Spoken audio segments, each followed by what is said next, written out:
ব্যবহাৰ গ্ৰহণ কৰিছিলোঁ। চাওঁতে আমাৰ চৰকাৰখনে ৬০টা দিন পাৰ কৰিলে।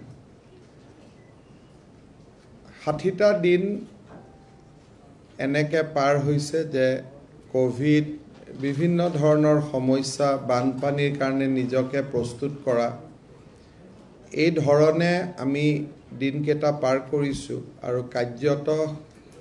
এই ৬০টা দিনত আমাৰ মন্ত্ৰীসকলে যিমান জিলা ভ্ৰমণ কৰিছে, ক'ব গ'লে পৰিসংখ্যাৰ ফালৰ পৰা সেইটো এটা ক'ব গ'লে দৃষ্টান্তমূলক। ইমান ফ্ৰিকুৱেণ্টলি মন্ত্ৰীসকলে জিলা পৰ্যায়লৈকে কেতিয়াও ভ্ৰমণ কৰা নাছিলে। আৰু অৱশ্যে অসমৰ পৰিৱেশটোৰ পৰিপ্ৰেক্ষিতত আমি সেই ধৰণে নিজক ৰাজহুৱা স্বাৰ্থত নিয়োজিত কৰিবৰ বাবে প্ৰয়োজনো হৈছিলে আৰু প্ৰয়োজনৰ তাগিদা অনুসৰি আমি কাম কৰিবলৈ চেষ্টাও কৰিছোঁ। ২ মাহ পূৰ্ণ হোৱা উপলক্ষে আজি আমাৰ ৰাজ্যিক কেবিনেটৰ এখন বিশেষ বৈঠক অনুষ্ঠিত হৈছিল। সাধাৰণতে আপোনালোকে জানে যে ইউজুৱেলি আমি প্ৰতি বুধবাৰে কেবিনেট বৈঠক কৰোঁ, কিন্তু আজি ২ মাহ পূৰ্ণ হোৱা উপলক্ষে আমি এখন বিশেষ কেবিনেট বৈঠক কৰিছিলোঁ। আৰু আজিৰ কেবিনেটত আমি ২টা অতি গুৰুত্বপূৰ্ণ সিদ্ধান্ত আমি লৈছোঁ, যাৰ বিষয়ে আপোনালোকক মই সদৰি কৰিম। প্ৰথম যিটোত বহুত এক্সপ্লেনেশ্যনৰ প্ৰয়োজন নাই সেইটো প্ৰথম ক'ম, আৰু দ্বিতীয়তে যিটো অলপ এক্সপ্লেনেশ্যনৰ প্ৰয়োজন আছে সেইটো দ্বিতীয়তে ক'ম। আজি আমাৰ কেবিনেটে অসমত এটা নতুন বিভাগ খুলিবলৈ সিদ্ধান্ত লৈছে। সেইটো হৈছে department for indigenous faith and culture. আপোনালোকে জানে যে আমাৰ জনজাতীয় লোকসকলৰ নিজৰ নিজৰ ভাষা আছিলে, সংস্কৃতি আছিলে, আছেও। তেওঁলোকৰ নিজৰ ধৰ্মীয় বিশ্বাস আছে, কিন্তু চৰকাৰৰ আনুষ্ঠানিক সহায়ৰ অভাৱত আৰু এই জনজাতীয় লোকসকল এনেকুৱা যে তেওঁলোকৰ আৰ্থিকভাৱে তেওঁলোক সম্পদশালী নহয় যে তেওঁলোকে বহুত টকা পইচা দান বৰঙণিও সংগ্ৰহ কৰিব পাৰে। বাথৌ হওক, ব্ৰহ্ম হওক, দনিয়পলু হওক, বা আমাৰ চাহ বাগিচাৰ বিভিন্ন ধৰ্মীয় বিশ্বাসকে হওক, আমাৰ মৰাণ মটক সমাজৰ ধৰ্মীয় বিশ্বাসে হওক, ৰাভা মিচিং সমাজৰ ধৰ্মীয় বিশ্বাস হওক, সাংস্কৃতিক পৰম্পৰা হওক, গীত মাত, গোটেইখিনিক আমি সংৰক্ষণ আৰু সংবৰ্ধনৰ কাৰণে এই ডিপাৰ্টমেণ্টটো আমি খুলিবলৈ সিদ্ধান্ত লৈছোঁ, যে department for indigenous faith and culture. মই আমাৰ কেবিনেটে বিত্তমন্ত্ৰী ডাঙৰীয়াক অনুৰোধ কৰিছে যে ডিপাৰ্টমেণ্টটো যিহেতু নতুন আৰু এটা আমি মহান উদ্দেশ্যলৈ ডিপাৰ্টমেণ্টটোত আগবাঢ়িছোঁ, তেখেতে যাতে আমাক ডিপাৰ্টমেণ্টটোৰ কাৰণে এটা ছাবষ্টেঞ্চিয়েল বাজেট এলোকেশ্যন কৰে। কি কৰে কি নকৰে we have left it to her, but আমি কেবিনেটে ৰিকুৱেষ্ট কৰিছোঁ যাতে এটা ভাল বাজেট এলোকেশ্যন এটা তেখেতে যাতে কৰে, যাৰ পৰা আমি এই ডিপাৰ্টমেণ্টটোৰ উদ্দেশ্য আমি সফল কৰিব পাৰিম। আজি আমাৰ কেবিনেটত কেইবাটাও ফাইনেন্সিয়েল আৰু এডমিনিষ্ট্ৰেটিভ ৰিফৰ্মছৰ ওপৰত আমি যুগান্তকাৰী সিদ্ধান্ত কিছুমান গ্ৰহণ কৰোঁ। আপোনালোকে জানে যে এতিয়া আমাৰ চৰকাৰৰ স্কিমছ চেংচন কৰাৰ নিয়মটো আছিলে যে ডিপাৰ্টমেণ্ট বা ডাইৰেক্টৰসমূহে কমিশ্যনাৰ বা ডিপাৰ্টমেণ্টলৈকে প্ৰপ'জেল পঠায়। ডিপাৰ্টমেণ্টে পুৰণা দিনত প্লেনিং, আজিৰ দিনত TND আৰু ফাইনেন্স ডিপাৰ্টমেণ্টৰ পৰা এপ্ৰুভেল লয়, কাম এক্সিকিউট কৰে। প্ৰত্যেকটো কাম যিমান শতাংশ এক্সিকিউট হৈছে তাৰ বিপৰীতে DDOই বিল বনায়, ডাইৰেক্টৰলৈকে আহে, ডাইৰেক্টৰৰ পৰা ছেক্ৰেটেৰিয়েটলৈকে আহে, ছেক্ৰেটেৰিয়েটৰ পৰা বিত্ত বিভাগলৈকে যায়, আৰু বিত্ত বিভাগৰ পৰা পুনৰ DDOলৈকে টকা মুকলি কৰি দিয়া যায়। এই গোটেই ব্যৱস্থাটোৰ আমি এটা ফাণ্ডামেণ্টেল পৰিৱৰ্তন আনিব খুজিছোঁ। সেইটো হ'ল যে 2 কোটি টকা পৰ্যন্ত প্ৰতিখন স্কিম ডিপাৰ্টমেণ্টেল কমিটি এটাই এপ্ৰুভেল কৰিব সি আৰু বিত্ত বিভাগ বা প্লেনিং বা TND বিভাগলৈকে যাব নালাগে ডিপাৰ্টমেণ্টেল কমিটিটো হেড কৰিব ডিপাৰ্টমেণ্টৰ কমিশনাৰজনে আৰু বিভাগীয় মন্ত্ৰীৰ অনুমোদন অনুসৰি এই 2 কোটি টকাৰকৈ তলত যিকোনো আঁচনি তেওঁলোকে আৰম্ভ কৰিব পাৰিব 2 কোটিৰ পৰা 5 কোটিলৈ প্ৰতি শুক্ৰবাৰে এখন ষ্টেণ্ডিং ফাইনেন্স কমিটিৰ মিটিং বহিব য'ত মুখ্য সচিবে পৌৰোহিত্য কৰিব আৰু এই ষ্টেণ্ডিং ফাইনেন্স কমিটিৰ ৰিজলিউশ্যনখিনিয়ে অনুমোদন হ'ব তাৰ পিছত আৰু বিত্ত বিভাগ বা প্লেনিং বিভাগলৈকে কোনো নথি যাব নালাগে আৰু এই বৈঠকখন প্ৰতি শুক্ৰবাৰে অনুষ্ঠিত হ'ব for project up to 2 to 5 crores for projects 5 crores to 100 crores বিত্ত মন্ত্ৰীৰ পৌৰোহিত্যত এখন স্পেচিয়েল ষ্টেণ্ডিং ফাইনেন্স কমিটি হ'ব য'ত বিভাগৰ কমিশনাৰসকল মেম্বাৰ সেক্ৰেটাৰী হ'ব যদি ফ্লাড কণ্ট্ৰোলৰ স্কিম হয় ফ্লাড কণ্ট্ৰোলৰ কমিশনাৰজন এগ্ৰিকালচাৰৰ স্কিম হ'লে এগ্ৰিকালচাৰৰ কমিশনাৰজন তেওঁলোক মেম্বাৰ সেক্ৰেটাৰী হ'ব আৰু 5 কোটিৰ পৰা 100 কোটিৰ যিকোনো স্কিম এই স্পেচিয়েল ষ্টেণ্ডিং ফাইনেন্স কমিটিখনে এপ্ৰুভ কৰিব ফাইল ক'তো যাব নালাগে ডাইৰেক্টলি প্ৰতি বৃহস্পতিবাৰ এই কমিটিখনৰ মিটিং হ'ব ডাইৰেক্টলি মিটিঙলৈকে এজেণ্ডা আহিব মিটিঙত এপ্ৰুভ কৰিব and that is the final approval আৰু ক'তো যাব ফাইল নালাগে কোনো এটা ষ্টেজতে ফাইল প্লেনিং বা ফাইনেন্স ডিপাৰ্টমেণ্টত যাব নালাগে যদি 100 কোটি টকাতকৈ ওপৰত প্ৰপ'জেল হয় ডিপাৰ্টমেণ্ট পোনে কেবিনেটত আহিব আন কোনো ডিপাৰ্টমেণ্টৰ ভিউ লোৱাৰ প্ৰয়োজন নাই যে এখন মোৰ এষ্টিমেট এখন মোৰ প্ৰজেক্ট মই কেবিনেটত অনুমোদন লৈছোঁ 2 কোটিলৈকে ডিপাৰ্টমেণ্ট নিজে 2 কোটিৰ পৰা 5 কোটি চিফ সেক্ৰেটাৰী 5 কোটিৰ পৰা 100 কোটি বিত্ত মন্ত্ৰী 100 কোটিৰ ওপৰত কেবিনেট ইয়াত নথি ক'তো নাযায় অনলি এজেণ্ডা অৰ্থাৎ গোটেই ব্যৱস্থাটোত যিটো আমাৰ সঁচি আমি ৰেড টেপিজিম আমোলা কেন্দ্ৰিক আমি কওঁ এতিয়া কোনো ডেপুটি সেক্ৰেটাৰী তলত আৰু কোনেও ফাইলটো নেদেখিবই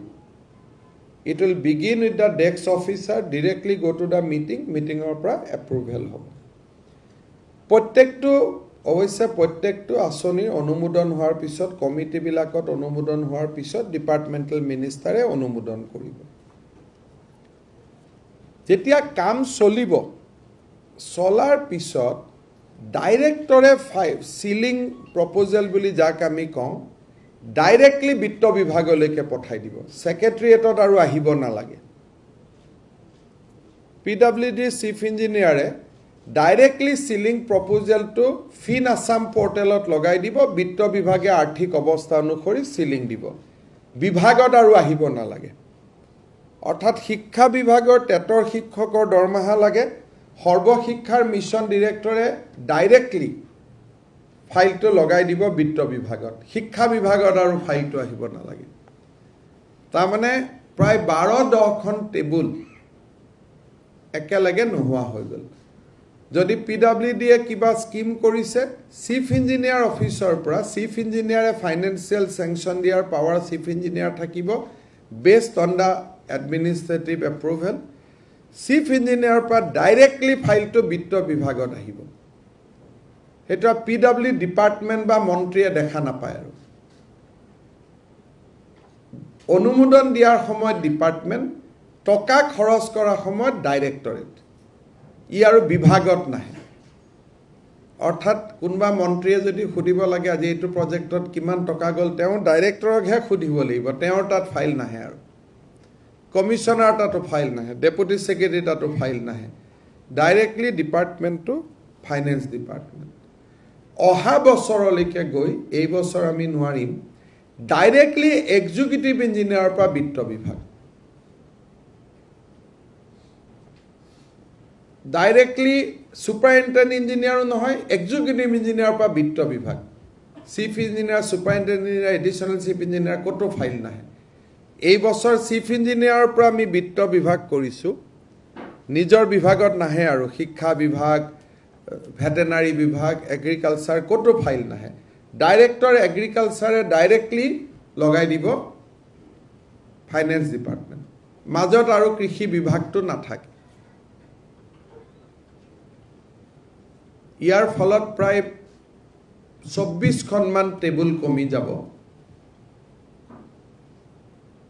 প্লাছ ডাইৰেক্টৰ উইল বি মোৰ ৰেছপনচিবল। এতিয়া DGP অফিচত কিবা পেট্ৰলৰ পইচা লাগে, কিবা বেৰেক বনাব লাগে, ডাইৰেক্ট DGPয়ে বিত্ত বিভাগলৈকে লিখিব, গৃহ বিভাগত আৰু ফাইল নাহে।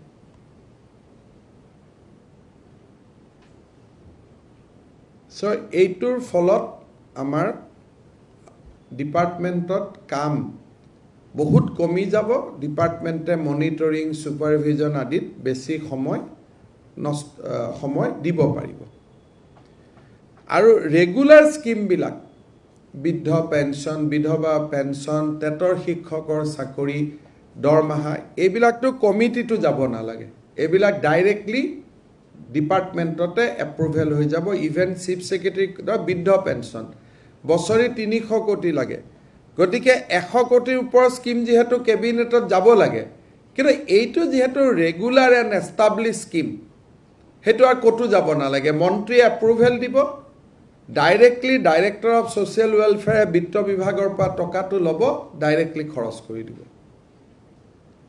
ই আৰু ছেক্ৰেটেৰিয়েটত মুখ দেখিব নালাগে। এক প্ৰকাৰ বিত্ত বিভাগৰ কণ্ট্ৰল ব্ৰাঞ্চৰ আৰু ছেক্ৰেটেৰিয়েটৰ টেবুলবিলাক সম্পূৰ্ণ খালী হৈ গ'ল। বাট অনলি থিং যে চিফ ছেক্ৰেটেৰী আৰু বিত্ত মন্ত্ৰীয়ে অভাৰ দ্য পিৰিয়ড কাম কৰিব লাগিব। প্ৰতি বৃহস্পতিবাৰে বিত্ত মন্ত্ৰীয়ে ক'তো তোৰ ল'ব নোৱাৰে, শুক্ৰবাৰে চিফ ছেক্ৰেটেৰী ক'তো ওলাই যাব নোৱাৰে, because it is standing committee, এখন শ্লিপিং কমিটি নহয়। It is a standing committee, সদায় জীয়াই থাকিবই লাগিব এইখন কমিটি। This committee cannot sleep, it is a standing committee. Finally যাতে প্ৰজেক্টবোৰ ফিউচাৰিষ্টিক হয়, এইবাৰ যদি বাজেটত 100 কোটি থাকে, তেওঁলোকক আমি 200 কোটি চেংচন দিব পাৰ্মিশ্যন দিছোঁ, যাতে অহা বছৰৰ প্লেনিংটো এবছৰ আগত হৈ যায়। তাৰমানে মোক যদি এইবাৰ বাজেট দিছে মেডিকেল কলেজ এখন বনাবৰ কাৰণে 200 কোটি টকা, তেওঁলোকে দি দিব 400 কোটি টকা, এই ধৰণৰ। আৰু অফক'ৰ্ছ মেডিকেল কলেজবিলাকৰ ক্ষেত্ৰত কি হয়, বাজেট 10 কোটি টকা দিয়া হয়, প্ৰজেক্টটোতো 2 বছৰ দিলেও কমপ্লিট নহয়। সেনেকুৱা প্ৰপ'জেলবোৰ ডাইৰেক্টলি কেবিনেটত গুচি যাব, যিটো লং টাৰ্ম প্ৰজেক্ট, য'ত নেকি 100-200 কোটি টকা এপ্ৰুভ কৰিব লাগিব। সেইটো টুৱাইচ দ্য নাম্বাৰ চাই লাভ নাই, this is a large project, সেইটো ডাইৰেক্টলি কেবিনেটত গুচি যাব। বাকী 100 কোটিলৈকে যিমান প্ৰজেক্ট আছে, টুৱাইচ দ্য বাজেট তেওঁলোকে দিব পাৰিব। আৰু ডাঙৰ প্ৰজেক্ট হ'লে ডাইৰেক্টলি তেওঁলোকে গুচি যাব কলৈকে, কেবিনেটলৈকে। গতিকে এই ধৰণৰ এইখন আমি অহা যেতিয়া নতুন বাজেট অনুমোদন হ'ব, নতুন বাজেটৰ পৰা আমি ইয়াত কৰিম। পোষ্ট ফিলিং আপৰ ক্ষেত্ৰত যিহেতু 1 লাখ চাকৰিৰ পোষ্ট ফিল আপৰ কথা আছে, আমি আগতে পুলিচ চাকৰি ক্ৰিয়েট কৰিলে বিত্ত বিভাগত যাব লাগিছিল, LP স্কুলৰ পোষ্ট ফিল আপ কৰিলে বিত্ত বিভাগত যাব লাগিছিল। এতিয়া আমি কৈছোঁ এইখিনি ডিপাৰ্টমেণ্টেল কমিশ্যনাৰে পাৰিব। ফৰ ভেকেণ্ট পোষ্ট ক্ৰিয়েট কৰিলে বিত্ত বিভাগত যাব লাগিব। আৰু দৰমহাৰ কাৰণেও আগতে যি SIU ক্লিয়াৰেন্স লাগিছিল, বহুত মানুহে সময়ত দৰমহা নাপায়, বহুত দিন লাগে, that clearance will also be now given by the department. Finance SIU ডিপাৰ্টমেণ্টত এইটো নাযায়, তেওঁলোকে নিজে ক্লিয়াৰ কৰিব পাৰিব। এইখিনি হ'ল আমাৰ আজি কেবিনেটত। It's a very big reform. ছেক্ৰেটেৰিয়েটখনত বহুত কাম আমাৰ কমি যাব, আৰু আমি মনিটৰিং ছুপাৰভাইজিং এই কামবিলাকত আমি সময় খৰচ কৰিব পাৰিম মই ভাবোঁ যে অহা 5 বছৰত আমি কাম কৰাৰ কাৰণে আমাৰ যেটো ব্যৱস্থাই কেতিয়াবা হাত বান্ধি দিয়ে কাম কৰিব নোৱাৰি আজি we are completely bringing a huge administrative reforms যাৰ পৰা আৰু আমাৰ এই প্ৰজেক্ট বনোৱা ইমপ্লিমেণ্ট কৰাত আমাৰ অসুবিধা নহয় if we have money then we will be able to do something পইচা নহ'লেতো একো কৰিব নোৱাৰি এটোতো আৰু উপায় নাই পইচা থাকিলে আমি সব কৰিব পাৰিম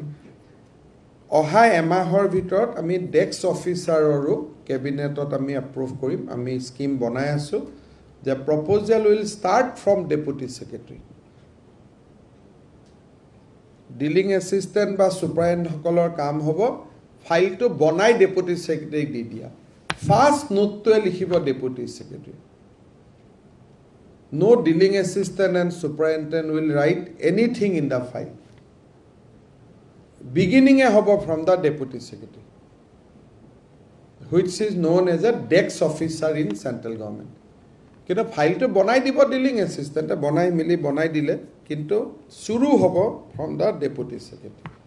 যাতে তলত পৰি নাথাকে বলে আজি মোৰ অমুকজন ডিলিং এসিস্টেন্ট আহা নাই ফাইলটো বিচাৰি পোৱা নাই এটো নহয় ডেপুটি সেক্ৰেটাৰী নতুনকৈ ফাইল এটা বনাই he can finish it beginning note to deputy secretary hobo kisuman khetrotu beginning note to a commissioner hobo jeneke sp transfer engineer transfer chief engineer transfer the beginning note to a commissioner hobo ending note to minister hobo tat aru tolor karu note na thake gotike desk officer will be dynamic the below ekdom desk officer rank pabo pora last manujon hol under secretary highest manujon hobo even chief secretary বহুত file chief secretary direct cm ok দিব cm approve কৰিব আর কোনো কত তলত ফাইলটো কত না যায় that is called desk officer system হেতু আমি আৰম্ভ কৰিম but it will take some time another 1 month লাগিব কাৰণ ইয়াৰ কাৰণে ট্ৰেইনিং প্ৰগ্ৰাম অলপ কৰিব লাগিব কিবা যদি আপোনালোকে খুদিব কৈছে আজি আমাৰ এই ৰিফৰ্ম খিনি কেবিনেটে অনুমোদন দিলে নতুন ডিপাৰ্টমেন্ট খোলাটো কেবিনেটে অনুমোদন দিলে বাকি যদি আপোনালোকে কিবা প্ৰশ্ন আছে খুদিব পাৰে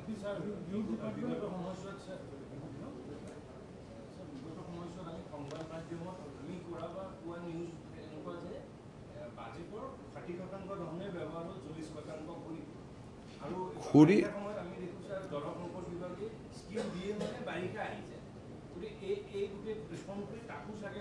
এতিয়া নিয়ম হ'ব যে জল সম্পদ বিভাগে বৃহস্পতিবাৰ আৰু শুক্ৰবাৰটো ব্যৱহাৰ কৰিলে হ'ল তেওঁলোকৰ যেটো ফাইল কটো এটা বজি না থাকে খেদনাখনৰ ফাইল খেদনাখনে চেজ হ'ব কিবা যদি ভুল লেখে চিফ সেক্ৰেটাৰী লগে লগে কৈ দিব যে ইয়াত আপোনাৰ শিলৰ দাম বেছি লিখিছে কাঠৰ দাম বেছি লিখিছে ঠিক কৰি লৈ আহক নেক্সট বৃহস্পতিবাৰে এটো ঠিক হৈ যাব but now no deputy secretary will decide it will be decided by either chief secretary or finance minister then at the highest level taller level ot aru query hoi na thake gotike etu eta dangor reform hoi gol gotike scheme bila khonkale hoi jabo number 2 amar toka kotu ghuri na jay ahom sarkar toka ahom sarkar logote thake eibar khoros koribo noarile ohabar budget khon dangor hoi jay গটিকে টকা ঘুৰি যোৱা হেতু এটা ৰূপ কথা type এটা কৰু টকা কটো ঘুৰি না যায় এইবাৰৰ টকা খৰচ কৰিলে অহাবাৰ বাজেটখন দুৰ্বল হৈ যায় এইবাৰৰ টকা খৰচ কৰিব নোৱাৰিলে অহা বছৰ বাজেটখন এই বছৰ ৰুৱা টকা অহা বছৰ টকা মিলি বাজেটখন অলপ ডাঙৰ হৈ যায় হা বিকাশ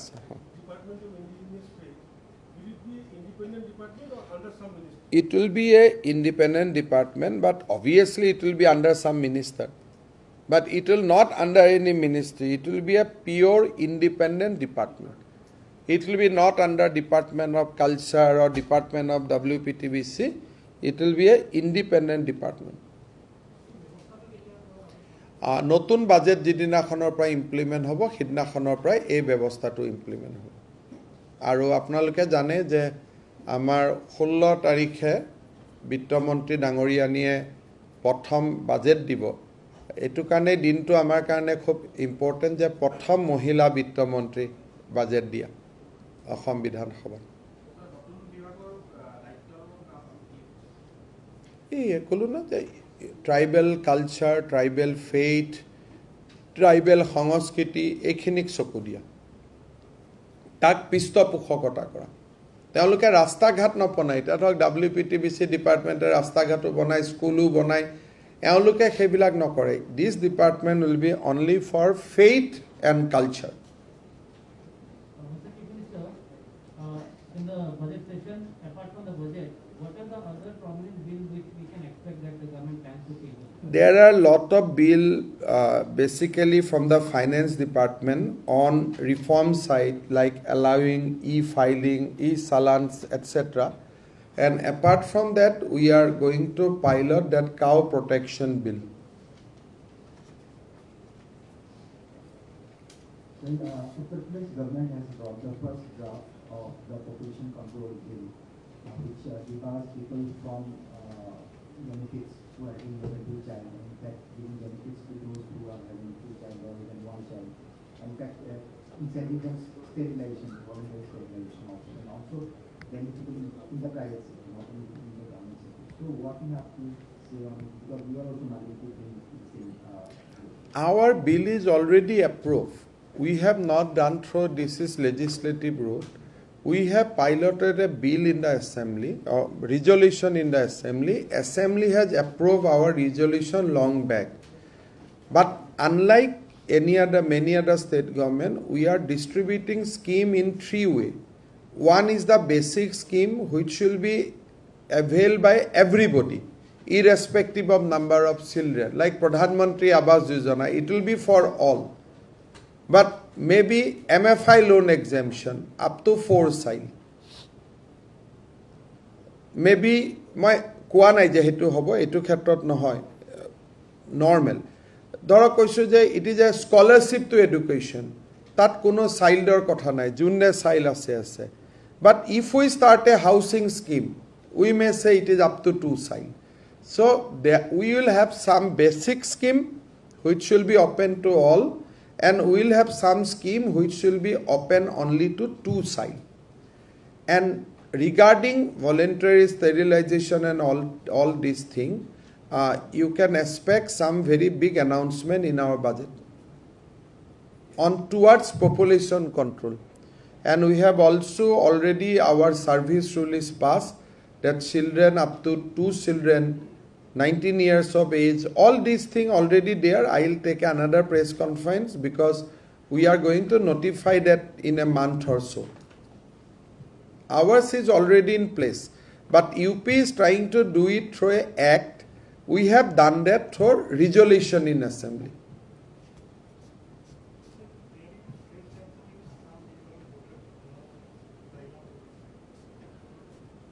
Some tension is going on in both Assam, Nagaland and Assam, Mizoram border. Assam police has been deployed to protect our constitutional boundary. But at the same time, Assam being the largest state or basically in a way we are gateway to Northeast, we are always open for mutual discussion and resolution of our dispute. But only thing that do not encroach our land. If there is any dispute, we will sit over the table and we will resolve it. As of now, Assam police is working day and night to protect our constitutional boundary.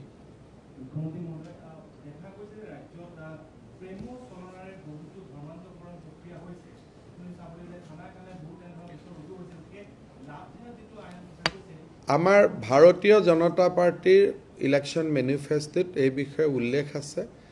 2 মাহে যথেষ্ট নহয় এইবাৰ আমি cow protection বিল অহা মাহত population লাহে লাহে আমি লাভ জেহাদ শব্দটো কোৱা নাই প্ৰবঞ্চনাত হিন্দুৱে হিন্দুকো প্ৰবঞ্চনা কৰিব নালাগে এইটো নহয় যে অকল প্ৰবঞ্চনাটো মুছলমানে হিন্দু কৰিলেহে লাভ জেহাদ হয় মোৰ মতে হিন্দু ছোৱালীকো বিয়া কৰিবৰ কাৰণে হিন্দু লৰাইও যদি প্ৰবঞ্চনা কৰে that is also a jihad শব্দটো জি নক সেইকাৰণে মই জেহাদ আদি শব্দক মই বিশ্বাস নকৰো কিন্তু প্ৰবঞ্চনাৰ বিৰুদ্ধে আমি কাম কৰিম আইন আহিব কিন্তু আইনখন এনেকুৱা নহয় যে অকল এখন মুছলমানৰ বিৰুদ্ধে হ'ব হিন্দু লৰাই যদি চিটিং কৰি হিন্দু ছোৱালীকো বিয়া কৰায় সেইটোৰ ওপৰতো যাব কাৰণ মোৰ ছোৱালী মোৰ ভণ্টি ধৰ্ম নহয় কোনো শোষিত হ'ব নালাগে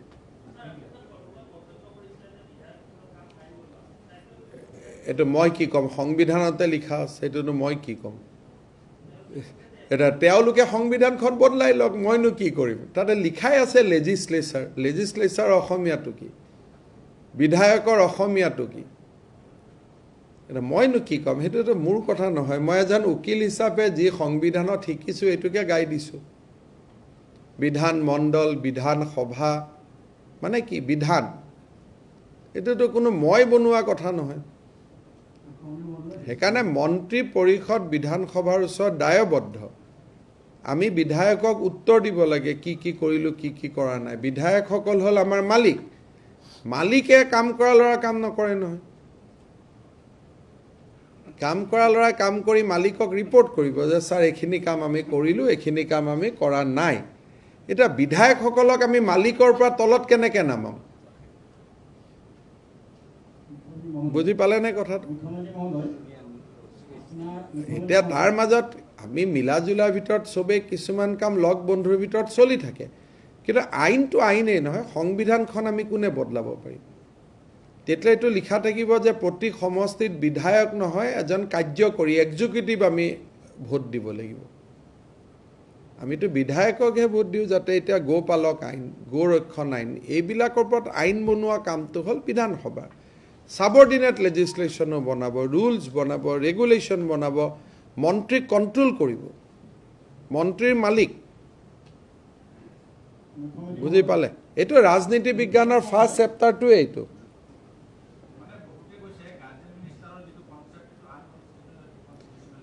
সেইটো কেনেকৈ আনকনষ্টিটিউচনেল হয় কংগ্ৰেছৰ চৰকাৰ আজিৰ দিনত মহাৰাষ্ট্ৰত চলি আছে মহাৰাষ্ট্ৰৰ পৰাই গাৰ্জেন মিনিষ্টাৰ আনিছোঁ গতিকে তেওঁলোকে মহাৰাষ্ট্ৰত সুধি ল'লে হ'ল যে গাৰ্জেন মিনিষ্টাৰটো কি আজিতো কংগ্ৰেছৰ দিনতে ইনচাৰ্জ মিনিষ্টাৰ আছিল আমি নামটোহে ইনচাৰ্জৰ জেগাত গাৰ্জেন কৰিছোঁ এইটোতো ইনচাৰ্জ মিনিষ্টাৰ দিয়া নিয়মটোতো হিতেশ্বৰ শইকীয়া চৰকাৰৰ পৰাই অসমত চলি আছে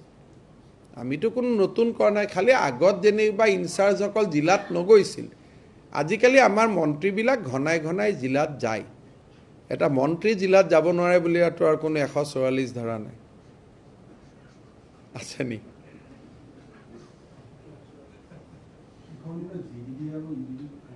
মাৰ্জ হ'ব অহা কেবিনেটত যতীন হাজৰিকাৰ এখন কমিটি আছিলে 2005ত একচুৱেলি এই যে ডেস্ক অফিচাৰ আদি আমি কৰি আছোঁ এইটো নতুন কথা নহয় তৰুণ গগৈ ডাঙৰীয়াই যতীন হাজৰিকা কমিশ্যন এখন কৰিছিলে তেওঁলোকে ৰিপৰ্টবিলাক ইমপ্লিমেণ্ট নকৰিলে যতীন হাজৰিকাই কৈছিলে যে পাব্লিক গ্ৰিভেন্স ডিপাৰ্টমেণ্টটো এডমিনিষ্ট্ৰেটিভ ৰিফৰ্মছ ডিপাৰ্টমেণ্টৰ লগত থাকিব লাগে যোৱাবাৰ আমি সেইটো কৰি দিলোঁ যতীন হাজৰিকা ডাঙৰীয়াই কৈছিল GDD UDD মাৰ্জ হ'ব লাগে অহাবাৰ আমি কৰিম গতিকে আমি 1 by 1 যতীন হাজৰিকা কমিটিয়ে কৈছিল ডেস্ক অফিচাৰ আৰম্ভ হ'ব লাগে আমি এটা এটাকৈ যতীন হাজৰিকা ডাঙৰীয়াৰ কমিটিখন কৰি আছোঁ শিক্ষা বিভাগত এতিয়া ফাইল নাথাকিব সব কম্পিউটাৰত হ'ব অফিচ সেইবিলাক যতীন হাজৰিকা ডাঙৰীয়াই কোৱা নাছিল কাৰণ 2005ত তেতিয়া এনেকুৱা টেকনলজি ডেভেলপ হোৱা নাছিল কিন্তু এতিয়া লাহে লাহে যেনেকৈ বিত্ত বিভাগত 50% ফাইল নাই সব কম্পিউটাৰত হয় এতিয়া এডুকেশ্যন ডিপাৰ্টমেণ্টে অলমষ্ট নিজক তৈয়াৰী কৰি লৈছে যে এডুকেশ্যন ডিপাৰ্টমেণ্টত ফাইল নহ'ব সব অফিচ তাৰমানে কম্পিউটাৰত হ'ব ইন 5 years টাইম আমি ছেক্ৰেটেৰিয়েটত ফাইলটো নোহোৱা কৰি দিম সব অফিচত লৈ আহিম খালি মই খুব এম্বিচিয়াছ হোৱা নাই যে অহা বছৰে কৰি দিম we are taking step slowly but very firmly যিটো কৰিছোঁ সেইটোৰ পৰা আৰু বেক ট্ৰেক কৰা নাই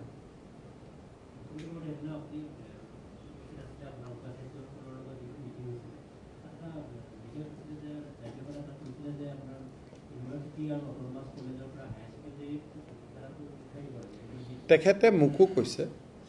মোকো কৈছে আমি কৈছোঁ যে এইটো কেবিনেটত আমি সিদ্ধান্ত লৈ আপোনাক জনাম কিন্তু আপোনাৰ পৰামৰ্শটো আমি বিবেচনা কৰিম কিন্তু মই ভাবোঁ যে it will take another year's time কাৰণ এবাৰ কোভিডৰ সময়ত আমাৰ সিট নাথাকিব কাৰণ এবাৰতো সব লৰাই মেট্ৰিক পাস কৰিব গতিকে এইবাৰ অকনমান হয়তো তেখেতৰ পৰামৰ্শটো মনাত অসুবিধা হ'ব কিন্তু পৰামৰ্শটো খুব যুক্তিপূৰ্ণ গতিকে হয়তো অহা বছৰৰ পৰা আমি 2022-23 পৰা তেওঁৰ পৰামৰ্শটো আমি মানিব লাগিব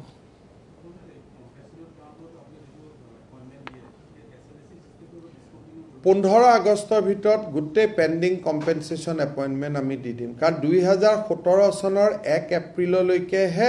কম্পেনসেশনত এপইন্টমেন্ট প্ৰযোজ্য এডুকেশন ডিপাৰ্টমেন্টক বাদ দি আৰু কোনো ডিপাৰ্টমেন্টকে পুৰণা দুই এটা কেছ বাদ দি জমা নাই গতিকে সেইখিনি ডাইৰেক্ট মিনিষ্টাৰে দি দিব বুলি মই কৈ দিছো যে এছএলএসি নালাগে আৰু কাৰণ কেইটামান কেছে বাকি আছে 15 আগষ্টৰ ভিতৰত এডুকেশনে এপইন্টমেন্টখিনি দি দিব পাৰিলে অসমত আৰু অনুকম্পামূলক নিযুক্তিটো 90% নোহোৱা হৈ যাব 10% একা দুকা কেছ থাকিব এখিনি আমি চাই দিম কাৰণ 17 চনৰ পিছত কোনোবা মৃত্যু হলে পৰিয়ালটোৱে কৰ্মচাৰীজনৰ পূৰ্ণ দৰমহা পাই থাকে কম্পেনসেশনত এপইন্টমেন্টৰ নিয়ম আৰু এতিয়া নাই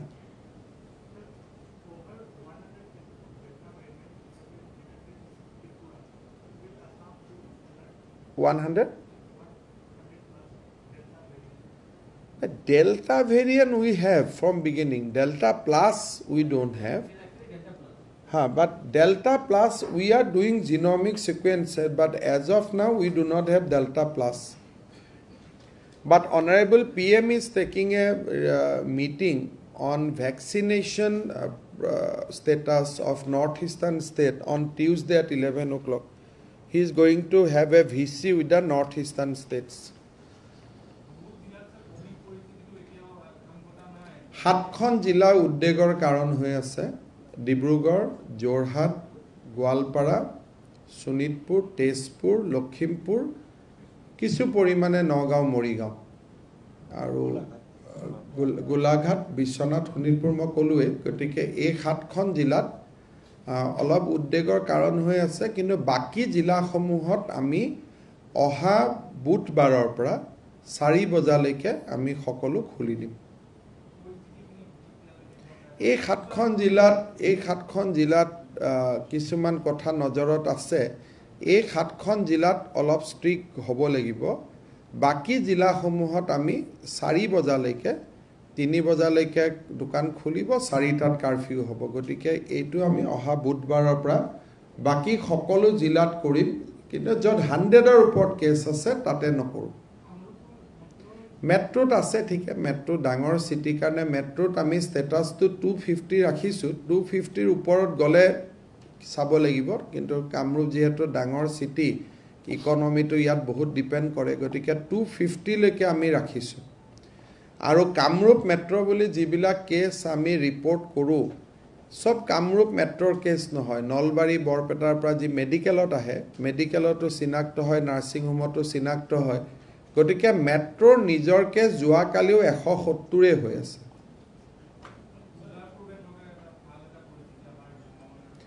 অলপ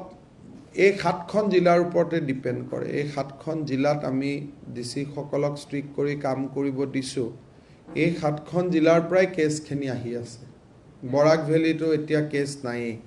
ধুবুৰী গোৱালপাৰা কেছ বহুত কমি গল কিন্তু উজনি অসম আৰু উত্তৰ অসমৰ এই 7খন জিলাৰ পৰিস্থিতি গম্ভীৰ তেনেকুৱা শব্দ প্ৰয়োগ নকৰিলেও আমি মানে এই কেইখন ডিস্ট্ৰিক্ট যে আমাৰ এটা চিন্তাৰ বিষয় হৈ আছে সেইটো ক'ব পাৰে না পুলিচ সিআৰপি অলপ ঘুৰিছে যাতে মানুহে নিয়মবোৰ মানে আৰু এটা ডাঙৰ কথা হৈছে কি কেইটামান সৰু সৰু অবজাৰভেশন আমাৰ গাৰ্জেন মিনিষ্টাৰ সকল সেইকাৰণে ডিস্ট্ৰিক্টত জলে কিছুমান ফিডবেক পোৱা যায় বহুতে কৈ আছে যে সুলাই ঘাটিৰ পৰা এই বস্তুটো বাঢ়ি আছে ইট ইজ এ ফ্যাকচুয়ালি সব মন্ত্ৰীয়ে গৈ দেখা পাইছে গধূলি যে সুলাই খাবৰ কাৰণে বহুত ডাঙৰ এটা মদৰ দোকানতো কিনি ললে গুছি আহিলে সুলাই ঘাটিত বহি খাই সেইকাৰণে আমি জিলাবিলাকত নিৰ্দেশ দিছো যোৱা কালিৰ পৰা যে সব সুলাই ঘাটি ভাঙি দিব লাগে যিমান জাগাত কেছ বাঢ়িছে কৰবাত নহয় কৰবাত চুলাই মদৰ লগত কানেক্টিভিটি আমাৰ মন্ত্ৰীসকলে দেখি আহিছে এটা এটা সিৰিয়াস মেটাৰ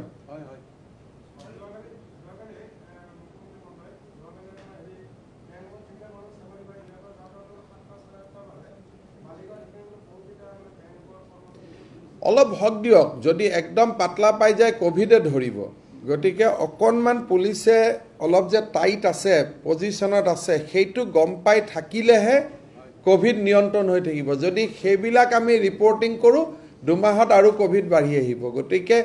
কাৰো ওপৰত বেয়া কথা ক'ব নালাগে বেয়া ভাবিব নালাগে কাকো বেয়া কথা ক'ব নালাগে কিন্তু পুলিচে বুজোৱা যিটো নিয়ম সেইটো চলি থাকিব লাগে নহ'লে অসুবিধা হৈ যাব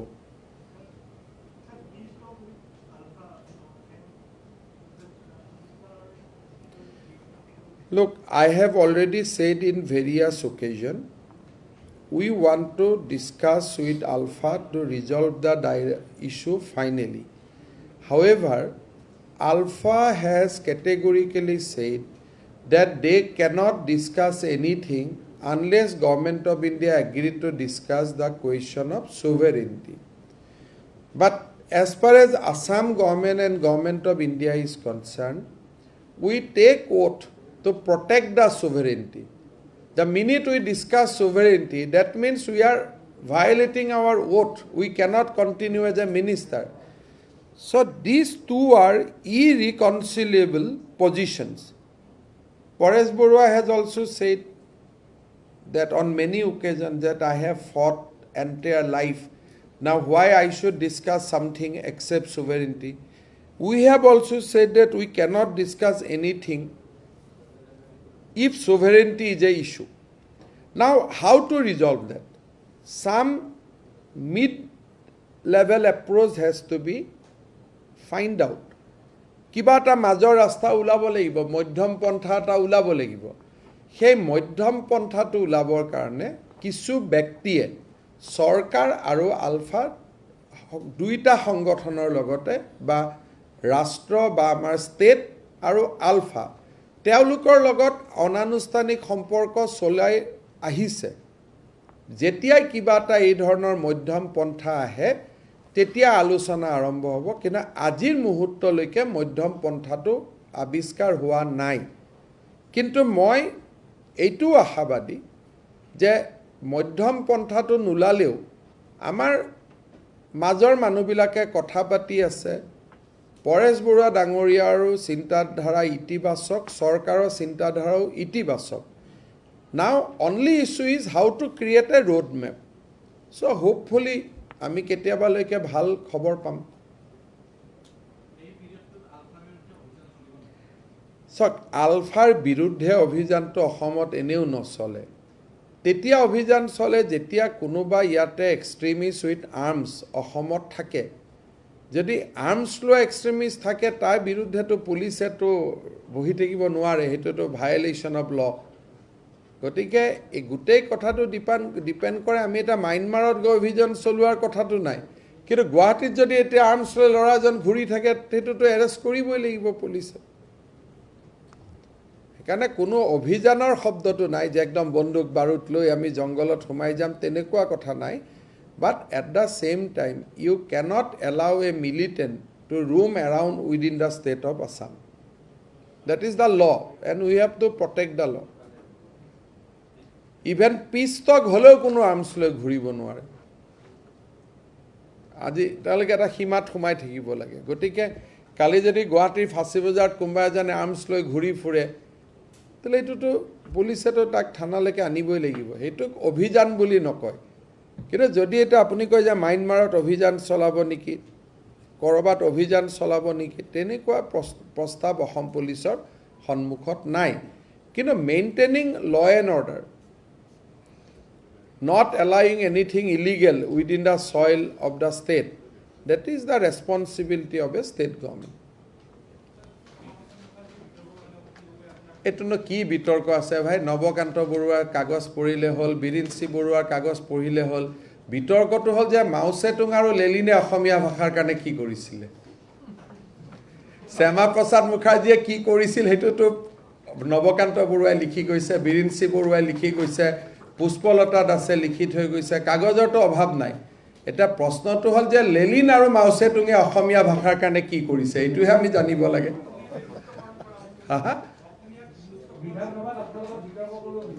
কোন? মই লেনিন আৰু মাও ছে তুঙৰ লগত বিতৰ্ক কৰি ল'ম না। বিধানসভাত ইণ্ডিপেণ্ডেণ্টে 2 মিনিটেই পাব। এইবিলাক ইয়াত নচলিব দেই, এই চিধা কথা। কংগ্ৰেছে 1 ঘণ্টা, বিজেপিয়ে 2 ঘণ্টা, ইণ্ডিপেণ্ডেণ্ট 3 মিনিট। তাৰ ভিতৰত যি কয় ক'ব, বাজেটতো অংশগ্ৰহণ কৰিব, চবতে কৰিব। আমিতো ডেমক্ৰেচিক বাধা নিদিওঁ, কিন্তু ডেমক্ৰেচি কেনট বি হাইজেক। ডেমক্ৰেচিটো মানে অট'ক্ৰেচি হ'ব নোৱাৰে, যে ময়ে কম মোকে শুনিব, মোৰ বাদে অসমত কোনো নাই, সেইটো নহ'ব। বুজি পালেনে? আৰে অসমীয়া আৰু হিন্দুটো 5000 বছৰৰ পৰা আগত চলি আছে, মই ৰখাব পাৰোঁ নেকি? হিন্দু এটা প্ৰবাহমান ধাৰা, হিন্দুক আপুনি মই কেনেকৈ ৰখাম? 6000 বছৰত আমিতো তেওঁ আপুনি মই কোনোবা এজনটো হিন্দুৰে ল'ৰা নহয়। ইভেন ভাৰতত থকা মুছলমানবিলাকতো কোনোবা এটা হিন্দুৰে ল'ৰা, 6 পুৰুষ আগত, 12 পুৰুষ আগত, 20 পুৰুষ আগত। খ্ৰীষ্টান এজনোতো কোনোবা হিন্দুৰে ল'ৰা। গতিকে হিন্দুত্বটো আপুনি কেনেকৈ নোহোৱা কৰিব? হিন্দুত্ব নোহোৱা কৰা মানে মাটিৰ লগত সম্পৰ্কটো কাটি দিব লাগিব, যে যি মাটিত মই জন্ম হৈছোঁ সেই মাটিত মই নাই, হয় নহয়? যেতিয়া বুৰঞ্জী লিখিব তেতিয়াতো আপুনি গংগাৰ কথা লিখিবই লাগিব, আপুনি কামাখ্যাৰ কথা লিখিবই লাগিব, নৱগ্ৰহৰ কথা লিখিবই লাগিব। এইটো আপুনি কেনেকৈ নোহোৱা কৰিব? বুজিলে? সেইকাৰণে এটা কথা আপোনালোকে সকলোৱে বুজি ল'ব লাগিব, যে BJP will not allow democracy to be hijack, but BJP will allow and will welcome participatory democracy. কিন্তু যদি নিজে ভাবে মোৰ বাদে অসমত কোনো নাই, ময়ে কম ময়ে শুনিম, আমিতো তালি মাৰিবৰ কাৰণে নাযাওঁ নহয় বিধানসভাত।